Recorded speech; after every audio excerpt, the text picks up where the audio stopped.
రిషికొండ భవనాల చుట్టూ వస్తున్న వార్తలపైన వైసీపీ నేత మాజీ మంత్రి గుడివాడ అమర్నాథ్ స్పందించారు. ఆ భవనాలను ఎలా ఉపయోగించుకోవాలనేది ఆలోచించడం మానేసి దాన్ని ఇంకా జగన్మోహన్ రెడ్డి ఇల్లుగానే చిత్రీకరించడాన్ని మానుకోవాలని టీడీపీ నేతలకు ఆయన సూచించారు. విశాఖను తాము ఎగ్జిక్యూటివ్ క్యాపిటల్ చేయాలని అనుకున్నామని, కానీ అనేక అడ్డంకులు సృష్టించారంటూ ఆగ్రహాన్ని వ్యక్తం చేశారు. తాము మళ్లీ అధికారంలోకి వస్తే విశాఖ నుంచే పాలించాలని అనుకున్నామని, ఐఏఎస్ అధికారులతోని కమిటీ వేసిన తర్వాత రిషికొండలో భవనాలు నిర్మించినట్లుగా అందరినీ కూడా వారిని అందరిని కూడా లోపలికి తీసుకొని వెళ్ళి చేసినటువంటి ప్రచారం, తర్వాత జరిగినటువంటి దుష్ప్రచారం, ఇవన్నీ కూడా ఒకసారి ప్రజల్ని ఆలోచించేయమని చెప్పి కోరుతా ఉన్నాం. రిషికొండ మీద గడిచినటువంటి 3-4 సంవత్సరాలుగా ఏ రకంగా దుష్ప్రచారం చేస్తూ ఉన్నారో,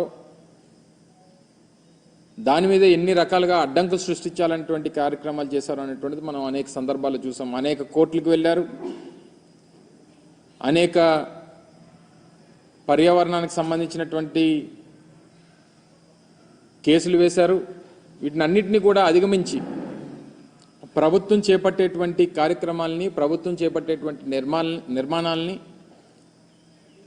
పూర్తి చేసేటువంటి కార్యక్రమం చేసి దాదాపు 4-5 నెలల క్రితం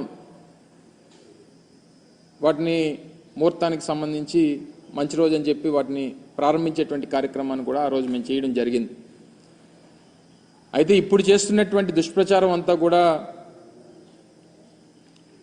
అదేవో సొంత భవనాల్లాగా, ఈరోజు ప్రభుత్వం వారు ఉన్నారు, ప్రభుత్వంలో వారు ఉన్నటువంటి సందర్భాలు, ప్రభుత్వం దాన్ని ఏ రకంగా ఉపయోగించుకోవాలనేటువంటిది చూడడం మానేసి రేపు రానటువంటి కాలంలో రాష్ట్రపతితో లేకపోతే గవర్నర్ గారో లేకపోతే ఇతర పెద్దలో వచ్చినప్పుడు దాన్ని ఏ రకంగా ఉపయోగించుకోవాలి అనేటువంటిది చూడడం మానేసి దాన్ని ఇంకా జగన్మోహన్ రెడ్డి గారు ఇల్లులాగే చిత్రీకరించేటువంటి ప్రయత్నం చేయడం అనేటువంటిది సమంజసం కాదు. దాన్ని తీవ్రంగా ఖండిస్తూ ఉన్నాం. ముఖ్యంగా జగన్మోహన్ రెడ్డి గారు మేము అధికారంలో ఉన్నప్పుడు విశాఖపట్నాన్ని ఎగ్జిక్యూటివ్ క్యాపిటల్గా చేయాలనేటువంటి ఒక పాలసీని మేము తీసుకోవడం, దానికి అనేక రకాలైనటువంటి అడ్డంకులు సృష్టించేటువంటి కార్యక్రమం చేశారు.